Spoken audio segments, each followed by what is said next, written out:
Okay, guys, let's now head on to question two. Question 2.2. In fact, question 2 is saying in this case, we're going to solve for x, right? So now when we solve for x, remember now we're given x uh, square root of 16, right? Is equals to 2. So now what do you guys remember about x being here? Remember we have a 1 there. So now let's write this 16 as a prime product. Whenever we work with exponent, write whatever number you have as a prime product. So now in this case, we're going to have, and then we have 2 exponent of 4, correct? Is equals to 2. Finally, you're going to have 2 exponent of 4 over x is equals to 2. So now, finally, we have the same basis. Remember here we have 1. So now what do we do now in this case? We cancel our basis. We'll then have 4 over x is equals to 1. And then now what do? We write this one as a fraction. So how do we write the 1 as a fraction? We write it as 1 over 1. And then from here we just cross multiply. So 4 times 1 is 4. And then x times 1 is x. That's how simple this one is. Okay. So now let us go to the second one in this case. On the second one, we are given, let me just erase this part. For the second one, we are given x over x minus 3 minus x over 2 minus x is equals to 2x squared minus 25 over. Then we have x squared minus 5x plus 6. All right. And then from here, what do we then do? We then start factorizing first our trinomial there. So here now going to have remains the same x over x minus 3 minus x over 2 minus x, and then we still have this one. We cannot factorize it, guys, even though it might look like it's difference of two squares, but remember we have a 2 there, correct? And 2 and 25, they are not common, don't have any common factor, right? So now when we factorize this beneath here, we're going to have x and x, then we're going to have 3 and 2, and then they're both negative, correct? Yes, let's now continue.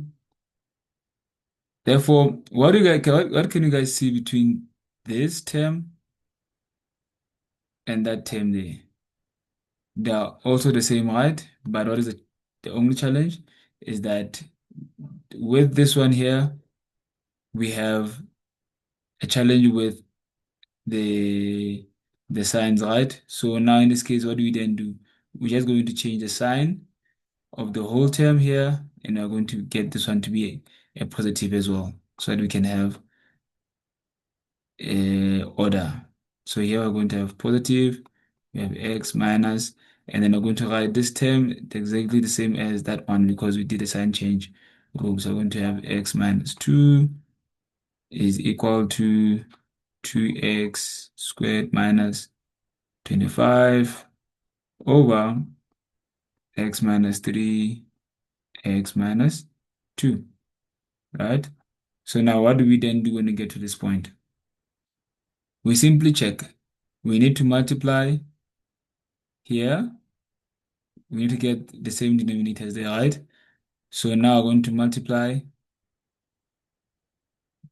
this one by the other one. So we're going to multiply this one by the first one. The first term we're going to multiply by x minus 2. Whatever we're doing at the bottom, we should also do at the top. So x minus 2. Similarly here, this one, we should multiply it by what? X minus 3, right? x minus 3. Whatever you did at the bottom, you should also do at the top, x minus 3. So now you can see for we have the same denominators. We have the same denominators here, there, and also that side. Correct? So if we have this case, then we can cancel all our denominators and keep our numerator. So the upper one, the first term, our numerator is going to be x times x minus 2, and then we have plus x, x minus 3 is equals to 2x squared minus 25. How many marks is this? Oh, 5 marks. So yeah, it makes sense. So we're going to simplify now. We multiply this one in is x squared. We multiply there is minus 2x. We come here plus x squared. We come there is minus 3x is equals to 2x squared minus 25. So x plus x squared plus x squared is going to give us what? 2x, right? Squared. And then we have minus 2 and minus 3 is minus 5. X is equals to 2x squared minus 25. So far, so good. And then the final steps, we take this one over to this side. What are we going to get now when we do that? What are we going to get when we do that? I'm going to get 2x squared minus 2x squared minus 5x, and then we have negative 25. So this one, these two are going to cancel each other out, and then we are left with negative 5x is equals to negative 25, dividing both sides by negative 5, negative 5. Finally, our x is 5. What a long and interesting question. This was very, very, very, very long. Okay, and that's how we go about this one. Then coming to our inequalities. On our inequalities here, we have 0, and then we have 3 minus x squared. Then 2, we are going to take this one first to that side. Remember, if it goes that side, it should also go that side, right? So we're going to have 0 minus 3. We're left with negative x squared. X over 2. And then we're going to have 2 minus 3 again this side. So we're going to have negative 3. Then we have x minus 2. Then here we're going to have a 1. So now how do we get rid of that negative 2? We multiply both sides by negative 2, right? So we're going to multiply by negative 2 this side. We multiply by negative 2 there. And also multiply by negative 2 there. So negative 3 times negative 2 is going to give us 6. Negative 2 times negative 2 is going to give us how much? Negative 1, right? So this is going to cancel that. Then we're left with, but now remember, whenever we, and I think I spoke about this before, whenever we divide only on inequalities, whenever we multiply by a negative number or by a we divide by a negative number, the signs they're going to change. So if it was looking this way, it means it's now going to look that way. So I'm going to have x here, and then this one is also going to change and look this way. So here we're going to have we're supposed to have negative 1 here, not 1. So negative 1 times negative 2 is going to give us a 2. All right. That is how we go about it. And then 2.2.2, write down an integer that will make the equation invalid. How do we do that then now in this case? Okay, so now let's quickly write this thing down. They're saying our x is smaller than 6 and is bigger than 2, right? So meaning in this case, we're going to have 2 and 6 meaning our x should be somewhere in between here, right? So what is it that will make this thing invalid? In this case, it could be what? These bigger numbers, right? It could be 7, 8, 9, 10.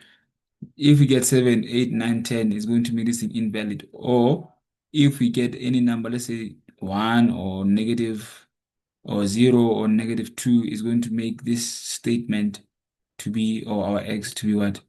Invalid, right? So it can be many numbers, but those numbers should not be between, let me just write them down. Those numbers should not be 3, 4, and 5, because if it is 3, it makes x valid. If it is 4, it makes x valid. If 5, it makes x valid. But if it's at 7, then our x is not valid, right? I hope you guys understand what I mean. X should not be somewhere in between these boundaries to make this thing invalid. It should be outside those boundaries. Okay. Now, simultaneous equation. This is the favorite question for many of you guys because that's where you guys score a lot of marks from, right? So now we're going to write it down. Let me just write those two equations down. We have 2x minus 4y is equals to 6. This is the first equation. And our second equation is 3x minus 5y is equals to 10. And this is our second equation. And I advise that you should look for any variable that has a coefficient of 1, right? And in this case, we have none. But now let us look at 2. If we divide everything here by 2, eventually our x will have a coefficient of 1, right? So let's make it like that. So let's say we have 2x, we're going to divide it by 2. We have 4, we have 4y, we also divided by 2. 6, we also divided by 2. So finally, in this case, we're going to have how much? X minus 2y is equals to 3. Then this becomes our third equation, right? And remember, where did we derive this first third equation from? From the third one, right? From the first one. We derived it there, so we cannot substitute it there. Where do we substitute it? We substitute it here on the second one because that's where we did not get it from. So let's quickly finish it off. So we know now our x is going to be 3 plus 2y. So now let's replace this on equation 2 there. So at the place of x, this is how much we're going to write.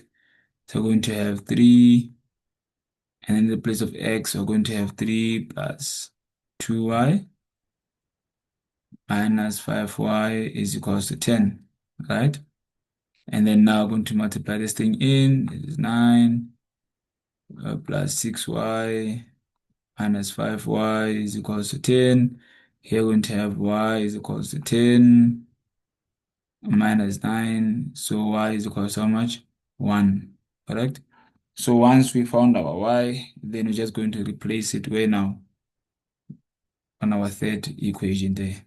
So now at the place of y, okay, not there, let's come here. Let us come here.